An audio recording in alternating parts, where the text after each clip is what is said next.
नमस्कार मित्रांनो, स्वागत आहे माझ्या ALD चॅनलवर। शक्तिशाली राजा, एक भक्तिमान राणी आणि एक रहस्यमय साधू। एका दिवसात सगळं बदललं। राजाने त्या साधूचा अपमान केला आणि फक्त 3 दिवसात संपूर्ण राज्यावर संकट कोसळलं। नद्या आटल्या, लोक रडू लागली आणि राजाला समजलं अहंकाराचा शेवट नेहमी विनाशातच होतो। पण त्या साधूने राजाला दिलेली एक कठीण परीक्षा राजाचं आयुष्य कायमच बदलून टाकणार होती। काय होती ती परीक्षा आणि साधूचा खरा रहस्य काय होतं, ही हृदयस्पर्शी कथा ऐकण्यासाठी शेवटपर्यंत माझ्या चॅनलवर नक्की पहा। खूप वर्षापूर्वी हिमालयाच्या पायथ्याशी एक सुंदर आणि समृद्ध राज्य होतं। त्या राज्याचे नाव होते सूर्यगड। सूर्यगड हे नाव ऐकताच लोकांच्या डोळ्यासमोर एक स्वर्गासारखी भूमी उभी राहत असे। हिरवीगार शेतं, वाहणाऱ्या नद्या, मंदिरातून ऐकू येणारे घंटानाद आणि आनंदाने जगणारी प्रजा, असे ते राज्य होते। या राज्यावर राज्य करत होता राजा वीरेंद्र। राजा वीरेंद्र हा पराक्रमी आणि बुद्धिमान होता। त्याने अनेक युद्धामध्ये विजय मिळवून आपल्या राज्याला सुरक्षित केले होते। त्यामुळे प्रजा त्याच्यावर खूप प्रेम करत होती। पण राजाच्या आयुष्यात एक व्यक्ती अशी होती जी त्याला नेहमी धर्म, नम्रता आणि दयाळूपणाची आठवण करू देत नसे। ती म्हणजे त्याची पत्नी राणी सुमित्रा। राणी सुमित्रा अत्यंत भक्तिमान होती। ती दररोज पहाटे उठून मंदिरात जाऊन देवाची पूजा करत असे। गरिबांना अन्न देणे, आजारी लोकांची सेवा करणे आणि मंदिरात दान देणे हे तिच्या आयुष्याचा एक भागच बनले होते। राजवाड्यातील लोक म्हणत असत, आपल्या राज्याचे खरे भाग्य म्हणजे आपली राणी। राजवाड्यातील एक सकाळ होती। सूर्याची पहिली किरणे राजवाड्याच्या सोन्याच्या मनोऱ्यावर पडत होती। मंदिरातील घंटानाद हवेत घुमत होता। राणी सुमित्रा मंदिरात बसून शांतपणे प्रार्थना करत होती। ती म्हणत होती, हे ईश्वर, माझ्या राज्यावर आणि माझ्या प्रजेवर सदैव कृपा ठेव। इतक्यात राजा वीरेंद्र तिथे आला। तो हसत म्हणाला, राणी, तू रोज इतकी पूजा करतेस, पण मला वाटते या राज्याच्या समृद्धी मागे देव नाही, माझी ताकद आहे। राणी सुमित्रा शांतपणे हसली। ती म्हणाली, महाराज, माणूस कितीही शक्तिशाली असला तरी त्याच्यावर एक शक्ती असते, ईश्वराची। राजा थोडा हसला। राणी, युद्धात मी माझ्या तलवारीने विजय मिळवला, देवाने नाही। राणी काही बोलली नाही। तिने फक्त देवाच्या मूर्तीसमोर हात जोडले। राजाचा वाढणारा अभिमान, काळ जसजसा पुढे जात होता तसतसा राजाचा अभिमान वाढत होता। दरबारात मंत्री आणि सैनिक त्याचे कौतुक करत असत। महाराज, तुमच्यासारखा पराक्रमी राजा या पृथ्वीवर नाही। हे ऐकून राजाच्या मनात एक भावना हळूहळू वाढू लागली। अहंकार। त्याला वाटू लागले की राज्यातील प्रत्येक सुख, प्रत्येक यश, प्रत्येक समृद्धी हे सर्व फक्त त्याच्यामुळेच आहे। प्रजेचे जीवन दुसरीकडे, राज्यातील लोक आनंदात जगत होते। शेतकरी आपल्या शेतात काम करत होते। बाजारात व्यापारी गजबजलेले होते। मंदिरात भक्तांची गर्दी होती। सगळीकडे आनंद होता। लोक म्हणत असत, आपला राजा पराक्रमी आहे आणि आपली राणी देवासारखी दयाळू आहे। पण कुणालाही माहीत नव्हते की लवकरच या शांत राज्यात एक अशी घटना घडणार होती जी सगळं बदलून टाकणार होती। रहस्यमय साधूचा प्रवास सुरू झाला। त्याच काळात राज्याच्या सीमेवरून एक वृद्ध साधू चालत होते। त्यांचे कपडे साधे होते, हातात कमंडलू आणि काठी होती, पण त्यांच्या डोळ्यात एक विलक्षण तेज होते। ते गावोगाव फिरत होते आणि लोकांना सांगत होते, माणसाने कधीही अहंकार करू नये। अहंकार हा माणसाचा सर्वात मोठा शत्रू आहे। लोक त्यांच्या पायाला हात लावत आणि आशीर्वाद घेत। एका गावात एका वृद्ध स्त्रीने विचारले, महाराज, तुम्ही कुठे चाललात? साधू हसले, मी सूर्यगडच्या राजाला भेटायला जात आहे। स्त्री आश्चर्याने म्हणाली, राजाला? साधू शांतपणे म्हणाले, हो, कारण आता त्याला सत्य समजण्याची वेळ आली आहे. पुढील संकटाची चाहूल लागू लागली. साधू सूर्यगडाच्या दिशेने चालू लागले. संध्याकाळ होत होती. आकाशात काळे ढग जमू लागले. जणू काही निसर्ग स्वतः सांगत होता, आता काहीतरी मोठं घडणार आहे. आणि काही तासातच तो साधू राजवाड्याच्या दरवाजावर पोहोचणार होते. सूर्यगडच्या आकाशात त्या दिवशी एक विचित्र शांतता पसरली होती. संध्याकाळ हळूहळू गडद होत होती. आकाशात काळे ढग जमा होत होते आणि वारा जोराने वाहत होता. राजवाड्याच्या भिंतीवर मशाली पेटल्या होत्या. दरवाजाजवळ सैनिक पहारा देत उभे होते. तेवढ्यात राजवाड्याच्या मोठ्या दरवाजाकडे एक वृद्ध साधू हळूहळू चालत येताना दिसले. त्यांच्या हातात काठी होती, खांद्यावर झोळी होती आणि त्यांच्या चेहऱ्यावर विलक्षण शांतता होती. पण त्यांच्या डोळ्यात असे तेज होते की ते पाहून सैनिक क्षणभर थबकले. एक सैनिक पुढे आला. तो कठोर आवाजात म्हणाला, थांबा, कोण आहात तुम्ही आणि राजवाड्यात कशासाठी आलात? साधू शांतपणे म्हणाले, मी एक प्रवासी आहे. मला तुमच्या राजाला भेटायचे आहे. सैनिक थोडे हसले. राजाला भेटायचे? प्रत्येक भिकारी राजाला भेटू शकत नाही. साधूच्या चेहऱ्यावर मात्र अजिबात राग नव्हता. ते शांतपणे म्हणाले, मी भिकारी नाही, मी फक्त सत्य सांगण्यासाठी आलो आहे. त्या शब्दामध्ये इतकी ताकद होती की सैनिक काही क्षण गप्प झाले. तेवढ्यात राजवाड्याचा मुख्यमंत्री तेथे आला. त्याने साधूकडे पाहिले आणि विचारले, महाराज, तुम्हाला राजाला भेटायचे आहे? साधू म्हणाले, हो, कारण राजाला आता एक महत्वाची गोष्ट समजण्याची वेळ आली आहे. मंत्री थोडा विचारात पडला. शेवटी त्यांनी सैनिकांना आदेश दिला, या साधूंना दरबारात घेऊन चला. राजदरबार भरलेला होता. त्यावेळी राजदरबार भरला होता. मोठ्या सिंहासनावर राजा वीरेंद्र बसला होता. त्याच्या दोन्ही बाजूंना मंत्री आणि सेनापती उभे होते. दरबारात संगीत वाजत होते. इतक्यात दरवाजाजवळ आवाज आला, महाराज, एक साधू तुम्हाला भेटायला आले आहेत. राजा थोडा आश्चर्याने म्हणाला, साधू?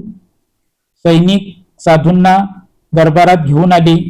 दरबारातील सगळे लोक त्या साधूंना पाहून कुजबुजू लागले, कारण त्या साधूच्या चेहऱ्यावर एक विचित्र तेज होते. ते राजासमोर शांतपणे उभे राहिले. रहस्यमय शांतता होती. काही क्षण दरबारात पूर्ण शांतता पसरली. राजा वीरेंद्र साधूंना पाहत होता. तो थोडा हसत म्हणाला, महाराज, तुम्ही कोण आणि मला भेटायला का आलात? साधू शांत आवाजात म्हणाले, राजा वीरेंद्र, तुझं राज्य सुंदर आहे. तुझी प्रजा आनंदात आहे. राजा अभिमानाने म्हणाला, हो, कारण मी एक शक्तिशाली राजा आहे. साधूंनी त्याच्या डोळ्यात पाहिले.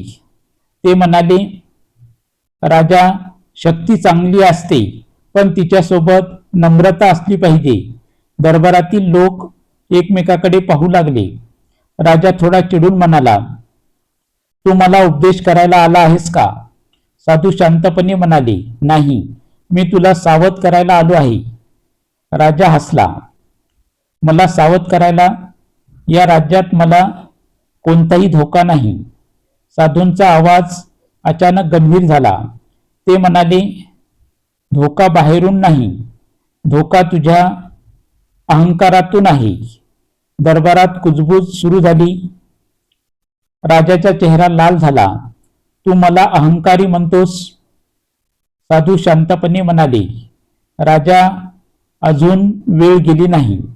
अहंकार सोड आणि देवाची आठवण ठेव. राजा रागाने उभा राहिला. तो म्हणाला, पुरे, तू माझ्या दरबारात येऊन मला उपदेश करतोस?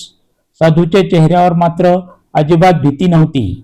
ते हळू आवाजात म्हणाले, राजा, लक्षात ठेव, आजपासून 3 दिवसात तुला सत्य समजेल. हे ऐकून दरबारातील सगळे लोक घाबरले. राजा जोरात म्हणाला, सैनिक, या साधूला लगेच राज्याबाहेर हाकलून द्या. सैनिक साधूंना घेऊन जाऊ लागले. पण जाताना साधूंनी एकदा मागे वळून राजाकडे पाहिले. त्यांच्या डोळ्यात एक गूढ चमक होती. ते म्हणाले, राजा, ईश्वराचा न्याय खूप शांत असतो, पण तो कधीही चुकत नाही.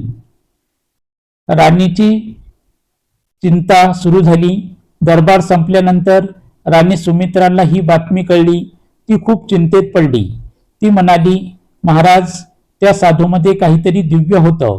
त्यांचा अपमान करणे योग्य नव्हते. राजा हसून म्हणाला, राणी, तूही त्यांच्या शब्दावर विश्वास ठेवतेस? राणी शांतपणे म्हणाली, मला फक्त एक भीती वाटते. कदाचित ते साधू साधे माणूस नव्हते. राजा काही बोलला नाही. पण त्या रात्री राजवाड्याच्या आकाशात विजा चमकू लागल्या आणि दूर कुठेतरी गडगडाट झाला. जणू काही निसर्ग स्वतःच एका मोठ्या संकटाची घोषणा करत होता. त्या रात्री सूर्यगडाच्या आकाशात एक विचित्र वातावरण होतं. काळे ढग जमले होते. विजा चमकत होत्या. जोराचा वारा वाहत होता. राजवाड्याच्या उंच मनोऱ्यावर मशाली थरथरत होत्या. राणी सुमित्रा आपल्या खोलीत बसून देवाची प्रार्थना करत होती. तिच्या मनात सतत त्या साधूचे शब्द घुमत होते, आजपासून 3 दिवसात तुला सत्य समजेल. राणीच्या मनात एक अज्ञात भीती निर्माण झाली होती. पहिला दिवस. दुसऱ्या दिवशी सकाळी राजदरबार भरला. सगळं नेहमीसारखं होतं. मंत्री, सैनिक, दरबारी सगळे आपापल्या कामात व्यस्त होते. राजा वीरेंद्र सिंहासनावर बसून राज्याच्या कामकाजावर चर्चा करत होता. तेवढ्यात अचानक दरबारात एक सैनिक धावत आला. तो घाबरलेल्या आवाजात म्हणाला, महाराज, एक मोठी समस्या निर्माण झाली आहे. राजा गंभीरपणे म्हणाला, काय झालं? सैनिक म्हणाला, राज्याच्या मुख्य नदीचं पाणी अचानक कमी होऊ लागलं आहे. दरबारात कुजबूज सुरू झाली. राजा म्हणाला, कदाचित पावसाची कमतरता असेल. घाबरण्याचं काही कारण नाही. मंत्रीही मान हलवू लागले. पण राणी सुमित्रा मात्र शांतपणे विचारात पडली. दुसरा दिवस. दुसऱ्या दिवशी सकाळी परिस्थिती आणखीन वाईट झाली. नदीचं पाणी जवळजवळ आटू लागलं. शेतकऱ्याच्या शेतात पाणी पोहोचत नव्हतं. गावोगाव चिंता पसरली. लोक मंदिरात जाऊन देवाला प्रार्थना करू लागले. राजदरबारात पुन्हा एक दूत धावत आला. महाराज, राजा चिडून म्हणाला, आता काय झालं? दूत म्हणाला, गावात लोक आजारी पडू लागले आहेत. जनावरही अचानक मरू लागली आहेत. हे ऐकून दरबारात शांतता पसरली. मंत्री एकमेकाकडे पाहू लागले. राणीची आठवण. राणी सुमित्रा हळू आवाजात म्हणाली, महाराज, तुम्हाला त्या साधूचे शब्द आठवतात का? राजा थोडा अस्वस्थ झाला. राणी, तू अजूनही त्या साधूच्या गोष्टीवर विश्वास ठेवतेस? राणी म्हणाली, कधी कधी साध्या माणसाच्या रूपात ईश्वरच आपल्याला सावध करायला येतो. राजा काही बोलला नाही. पण त्याच्या मनात एक छोटासा संशय निर्माण झाला.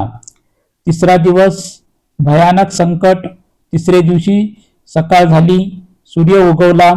पण वातावरण भयानक शांत होतं. आकाशात एकही ढग नव्हता. वारा थांबला होता. राजा दरबारात बसला होता. तेवढ्यात राजवाड्याच्या बाहेर अचानक लोकांचा आवाज ऐकू येऊ लागला, महाराज, आम्हाला वाचवा. राजा उठून बाहेर आला. राजवाड्याच्या दरवाजासमोर हजारो लोक जमले होते. काही लोक रडत होते. काही लोक आजारी होते. एक वृद्ध शेतकरी पुढे आला. तो रडत म्हणाला, महाराज, आमची शेतं कोरडी पडली आहेत. पाणी नाही, अन्न नाही, जनावरं मरत आहेत. एक आई आपल्या आजारी मुलाला घेऊन आली. ती रडत म्हणाली, महाराज, माझ्या मुलाला वाचवा. हे दृश्य पाहून राजा स्तब्ध झाला. त्याच्या मनात अचानक त्या साधूचे शब्द घुमू लागले, 3 दिवसात तुला सत्य समजेल. राजाच्या कपाळावर घाम आला. त्याला जाणवलं, साधूचा इशारा खरा ठरत होता. राजाची अस्वस्थ रात्र झाली. त्या रात्री राजा वीरेंद्र झोपू शकला नाही. तो राजवाड्याच्या बाल्कनीत उभा राहून आकाशाकडे पाहत होता. सगळीकडे भयानक शांतता होती. राजा स्वतःशीच म्हणाला, हे सगळं खरंच त्या साधूच्या शब्दामुळे घडत आहे का? त्याच्या मनात पहिल्यांदाच एक भावना निर्माण झाली, भीती. आणि दूर कुठेतरी जंगलाच्या दिशेने तोच रहस्यमय साधू शांतपणे ध्यान करत बसला होता. जणू काही त्याला सगळं आधीच माहीत होतं. सूर्यगड राज्यावर संकटाचे सावट आणखीन गडद होत चालले होते. नद्या कोरड्या पडल्या होत्या. शेतकऱ्याच्या शेतात भेगा पडल्या होत्या. गावोगाव लोक आजारी पडत होते. राजवाड्याच्या दरवाजासमोर रोज प्रजेची गर्दी जमू लागली होती. लोकांच्या डोळ्यात आशा आणि भीती दोन्ही होत्या. महाराज, आम्हाला वाचवा. हा आवाज रोज राजाच्या कानावर पडत होता.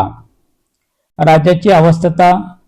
त्या रात्री राजा वीरेंद्र आपल्या खोलीत एकटाच बसला होता. त्याच्या डोळ्यासमोर सतत प्रजेचे रडणारे चेहरे येत होते. त्याच्या मनात एकच प्रश्न फिरत होता, हे सगळं का घडत आहे? तेवढ्यात त्याला अचानक त्या साधूचे शब्द आठवले, राजा, 3 दिवसात तुला सत्य समजेल. राजाचे हृदय जोरात धडधडू लागले. तो हळू आवाजात म्हणाला, काय मी खरोखरच चूक केली? राणी सुमित्राची विनंती. तेवढ्यात राणी सुमित्रा खोलीत आली. तिने राजाचा चिंताग्रस्त चेहरा पाहिला. ती शांतपणे म्हणाली, महाराज, तुम्ही खूप अस्वस्थ दिसत आहात. राजा थोडा वेळ शांत राहिला. नंतर तो म्हणाला, राणी, कदाचित तू बरोबर होतीस. राणी आश्चर्याने म्हणाली, कशाबद्दल? राजा हळू आवाजात म्हणाला, त्या साधूबद्दल. राणी काही क्षण शांत राहिली. नंतर ती म्हणाली, महाराज, अजूनही उशीर झालेला नाही. राजा तिच्याकडे पाहू लागला. राणी म्हणाली, जर आपण त्या साधूची माफी मागितली तर कदाचित ईश्वर आपल्यावर पुन्हा कृपा करेल. अहंकाराचा भंग होईल. राजा काही वेळ विचारात पडला. त्याच्या मनात 2 आवाज चालू होते. एक आवाज म्हणत होता, तू एक शक्तिशाली राजा आहेस. तुला कोणाकडे माफी मागायची गरज नाही. पण दुसरा आवाज म्हणत होता, तुझी प्रजा दुःखात आहे. तू त्यांना वाचवले पाहिजे. काही क्षणानंतर राजाच्या डोळ्यात अश्रू आले. तो हळू आवाजात म्हणाला, राणी, माझा अहंकारच माझा सर्वात मोठा शत्रू होता. राणीच्या चेहऱ्यावर हलकेसे स्मित आले. साधूच्या शोधाची सुरुवात झाली. दुसऱ्या दिवशी पहाटेच राजा आणि राणी घोड्यावर बसून राजवाड्यातून बाहेर पडले. त्यांच्यासोबत फक्त 2 सैनिक होते. ते जंगलाच्या दिशेने निघाले. सकाळची धुके पसरले होते. पक्ष्यांचे आवाज येत होते. पण राजाच्या मनात खूप भीती आणि पश्चाताप होता. तो स्वतःशीच म्हणत होता, देवा, जर त्या साधूंना भेटलो तर मी नक्की त्यांची माफी मागेन. जंगलातील शांतता होती. जंगलात खूप शांतता होती. मोठमोठी झाडे आकाशाला स्पर्श करत होती. वारा हळूहळू वाहत होता. तेवढ्यात दूर एका मोठ्या वडाच्या झाडाखाली कोणीतरी बसलेले दिसले. राजा जवळ गेला. त्याचे हृदय जोरजोरात धडधडू लागले. कारण तोच रहस्यमय साधू तिथे ध्यान करत बसले होते. त्यांच्या चेहऱ्यावर अजूनही ती शांतता होती. राजा घोड्यावरून खाली उतरला. तो हळूहळू साधूकडे गेला. साधूंनी अजूनही डोळे उघडले नव्हते. राजा त्यांच्या समोर जाऊन गुडघ्यावर बसला. आणि अचानक त्याने साधूच्या पायाला हात लावला. त्याच्या डोळ्यात अश्रू होते. तो म्हणाला, महाराज, मला माफ करा. साधूंनी हळूच डोळे उघडले. त्यांनी राजाकडे शांतपणे पाहिले. ते म्हणाले, राजा, तुला आता सत्य समजलं का? राजा अश्रूंनी भरलेल्या डोळ्यांनी म्हणाला, हो महाराज, माझा अहंकारच माझ्या राज्याच्या दुःखाचे कारण बनला. साधूंनी हलकेसे स्मित केले. ते म्हणाले, राजा, अजूनही सर्व काही संपलेलं नाही. नवीन परीक्षा तुझ्यासाठी आहे. राजा आश्चर्याने म्हणाला, म्हणजे? साधू म्हणाले, जर तुला तुझ्या राज्याला वाचवायचे असेल तर तुला एक कठीण परीक्षा द्यावी लागेल. राजा लगेच म्हणाला, मी काहीही करायला तयार आहे. साधूंचा आवाज गंभीर झाला. ते म्हणाले, उद्या सकाळपासून 3 दिवस तू राजा म्हणून नाही तर एक सामान्य माणूस म्हणून जगशील. राजा थोडा आश्चर्यचकित झाला, पण त्याने नम्रपणे मान खाली घातली. मी तयार आहे. साधूंनी आशीर्वाद देत म्हटले, मग उद्यापासून तुझ्या जीवनाचा खरा धडा सुरू होईल. जंगलातील त्या शांत सकाळी साधूंनी दिलेली परीक्षा आता सुरू होणार होती. राजा वीरेंद्रने साधूच्या पायाला स्पर्श करून नम्रपणे आशीर्वाद घेतला. साधू म्हणाले, राजा, आजपासून 3 दिवस तू राजा नाहीस, तू एक सामान्य माणूस म्हणून जगशील. राजाने मान खाली घालून उत्तर दिले, जशी तुमची आज्ञा. राणी सुमित्रा मात्र थोडी चिंतेत होती.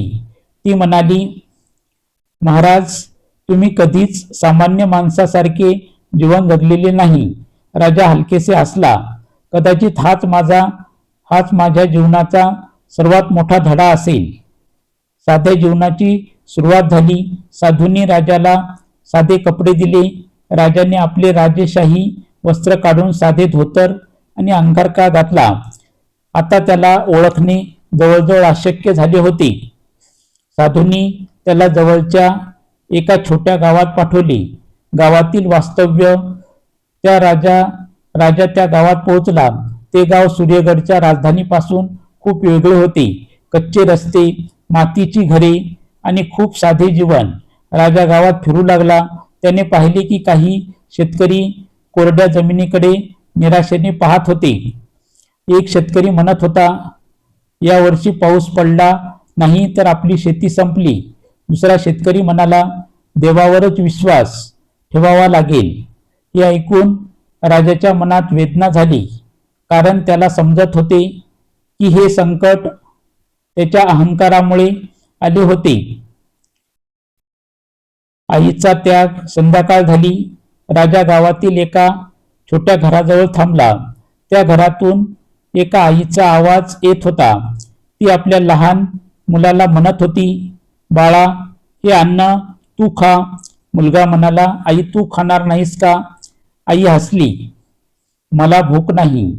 पण मुलगा झोपल्यानंतर ती आई शांतपणे बसून रडू लागली, कारण घरात फक्त एकाच माणसासाठी अन्न होते. हे दृश्य पाहून राजाच्या डोळ्यात अश्रू आले. तो मनात म्हणाला, मी राजवाड्यात सोन्याच्या थाळीत जेवतो आणि माझी प्रजा उपाशी झोपते. राजाच्या मनातील बदल झाला. त्या रात्री राजा गावातील मंदिरात झोपला.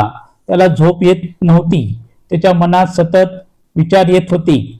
त्याने स्वतःशीच म्हटले, मी स्वतःला शक्तिशाली राजा समजत होतो, पण खरा राजा तो असतो जो आपल्या प्रजेचे दुःख समजतो. त्याच्या डोळ्यातून अश्रू वाहू लागले. तो देवाच्या मूर्तीसमोर बसून म्हणाला, हे ईश्वर, मला माफ करा. मी माझ्या अहंकारामुळे माझ्या प्रजेला दुःख दिले. दुसऱ्या दिवसाचा अनुभव. दुसऱ्या दिवशी सकाळी राजा गावातील लोकांसोबत काम करू लागला. तो शेतकऱ्यासोबत शेतात गेला. त्याने पहिल्यांदाच स्वतःच्या हाताने माती उकरली. सूर्य खूप गरम होता. थोड्याच वेळात राजाचे हात दुखू लागले, पण शेतकरी मात्र दिवसभर काम करत होते. एक वृद्ध शेतकरी हसून म्हणाला, मित्रा, शेती करणे सोपे नाही. राजा हसत म्हणाला, हो, आज मला ते समजले. खरा धडा 3 दिवस असेच गेले. राजाने त्या 3 दिवसात खूप काही पाहिले. गरिबी, त्याग, मेहनत आणि माणसामधील प्रेम. त्याला समजले की खरा राजा तो नसतो जो सिंहासनावर बसतो. खरा राजा तो असतो जो आपल्या प्रजेच्या सुखदुःखात सहभागी होतो. साधूकडे परत आल्यानंतर 3 दिवसानंतर राजा पुन्हा जंगलात साधूकडे गेला. तो आता पूर्णपणे बदलला होता. त्याच्या चेहऱ्यावर नम्रता होती. तो साधूच्या समोर जाऊन म्हणाला, महाराज, आता मला समजले. साधूने विचारले, काय समजले? राजा शांतपणे म्हणाला, राजा होणे म्हणजे सत्ता नव्हे, राजा होणे म्हणजे सेवा. साधूच्या चेहऱ्यावर समाधानाचे स्मित आले. तुमच्या राजा राणी 3 दिवसाची परीक्षा पूर्ण झाल्यानंतर राजा वीरेंद्र पुन्हा त्या जंगलातील मोठ्या वडाच्या झाडाजवळ पोहोचला. सकाळची शांत वेळ होती. पक्ष्यांचा मधुर आवाज वातावरणात घुमत होता.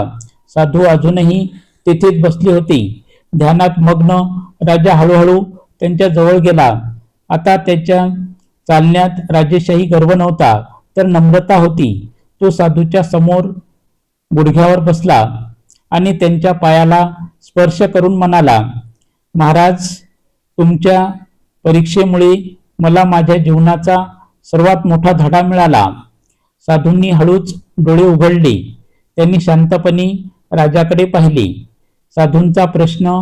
साधू म्हणाले, राजा, सांग, त्या 3 दिवसात तू काय शिकलास? राजा काही क्षण शांत राहिला. त्याच्या डोळ्यात भावुकता होती. तो म्हणाला, महाराज, मी सिंहासनावर बसून स्वतःला महान समजत होतो, पण त्या 3 दिवसात मला समजले की माझी प्रजा किती कष्ट सहन करते. राजाचा आवाज थरथरत होता. तो पुढे म्हणाला, मी पाहिले की एक आई आपल्या मुलांसाठी स्वतः उपाशी राहते. शेतकरी दिवसभर उन्हात काम करतात आणि लोक देवावर विश्वास ठेवून जगतात. राजाने डोळे खाली केले. मी त्यांच्या दुःखाकडे कधीच लक्ष दिले नाही. साधूंचे समाधान झाले. साधूंनी हलकेसे स्मित केले. ते म्हणाले, राजा, आज तू खऱ्या अर्थाने राजा झाला आहेस. राजा आश्चर्याने म्हणाला, खरा राजा? साधू म्हणाले, हो, कारण आता तुला समजले आहे की सत्ता नव्हे तर सेवा हेच राज्याचे खरे कर्तव्य आहे. राजाच्या डोळ्यात कृतज्ञतेचे अश्रू आले. दिव्य आशीर्वाद साधूंनी दिला. साधू आकाशाकडे पाहिले. त्यांनी हात वर करून प्रार्थना केली. ते म्हणाले, हे ईश्वर, या राजाने आपल्या अहंकाराचा त्याग केला आहे. आता त्याच्या राज्यावर पुन्हा कृपा कर. अचानक आकाशात काळे ढग जमा होऊ लागले. काही क्षणातच जोराचा वारा वाहू लागला. राजा आश्चर्याने आकाशाकडे पाहत होता आणि मग पहिला पावसाचा थेंब जमिनीवर पडला. राजाच्या चेहऱ्यावर आनंद चमकला. पावसाचा चमत्कार. थोड्याच वेळात जोरदार पाऊस सुरू झाला. जंगलातील झाडे आनंदाने हलू लागली. नद्या पुन्हा भरू लागल्या. राजा आनंदाने म्हणाला, महाराज, राज्य वाचले. साधू शांतपणे हसले. ते म्हणाले, हा पाऊस फक्त निसर्गाचा नाही, हा पाऊस तुझ्या नम्रतेचा आशीर्वाद आहे. राजा भावुक झाला. तो म्हणाला, महाराज, आजपासून मी एक वेगळा राजा बनेन. साधूने विचारले, कसा? राजा म्हणाला, जो आपल्या प्रजेच्या सुखदुःखात सहभागी होईल, जो गरिबाची सेवा करेल आणि जो कधीही अहंकार करणार नाही. साधूंनी त्याला आशीर्वाद दिला. प्रजेचा आनंद. काही वेळानंतर राजा आणि राणी राजवाड्यात परतले. संपूर्ण राज्यात पाऊस पडत होता. लोक आनंदाने नाचत होते. शेतकरी आकाशाकडे पाहून देवाचे आभार मानत होते. लोक म्हणत होते, देवाने आपल्या राज्यावर पुन्हा कृपा केली. राजा वीरेंद्र त्या लोकांकडे पाहत होता. आता त्याच्या मनात फक्त एकच भावना होती, सेवा. कथेचा संदेश आपल्याला असा सांगता येईल की तुमच्या राजा आणि राणी त्या दिवसानंतर सूर्यगडच्या राज्यात खूप मोठा बदल झाला. राजा वीरेंद्र आता पूर्वीसारखा गर्विष्ठ राहिला नव्हता. तो रोज प्रजेमध्ये जाऊ लागला, शेतकऱ्यांची विचारपूस करू लागला, गरिबांना मदत करू लागला. राणी सुमित्रा त्यांच्याकडे पाहून आनंदाने म्हणाली, महाराज, आता तुम्ही खऱ्या अर्थाने राजा झाला आहात. राजा शांतपणे हसला आणि म्हणाला, हे सर्व त्या साधूंच्या आशीर्वादामुळे झाले. काही दिवसांनी राजा पुन्हा त्या जंगलात गेला, पण तिथे तो साधू कुठेच दिसले नाही. लोक म्हणू लागले, कदाचित ते साधू साधे माणूस नव्हते, कदाचित ते ईश्वराने पाठवलेले दूत होते. त्या दिवसानंतर राजा वीरेंद्रने आयुष्यभर एक गोष्ट लक्षात ठेवली, अहंकार माणसाला अंध बनवतो, पण नम्रता माणसाला महान बनवते. जो माणूस इतरांची सेवा करतो, जो गरिबांच्या अश्रूंना समजतो आणि जो देवावर विश्वास ठेवतो, तोच खऱ्या अर्थाने महान बनतो. म्हणूनच मित्रांनो, आपण कितीही मोठे झालो तरी अहंकार करू नका. कारण खरे सामर्थ्य सत्ता किंवा संपत्तीत नसते, ते असते नम्रतेत, दयेत आणि सेवाभावात. ही कथा तुम्हाला आवडली असेल तर कृपया माझ्या चॅनलला लाईक करा, शेअर करा. चॅनलवर नवीन असताल तर चॅनलला सबस्क्राईब करा. ही कथा तुम्हाला कशी वाटली ते कमेंटमध्ये लिहायला विसरू नका. सर्वजण आपल्या तब्येतीची काळजी घ्या. पुन्हा भेटूया नवीन कथेसह. तोपर्यंत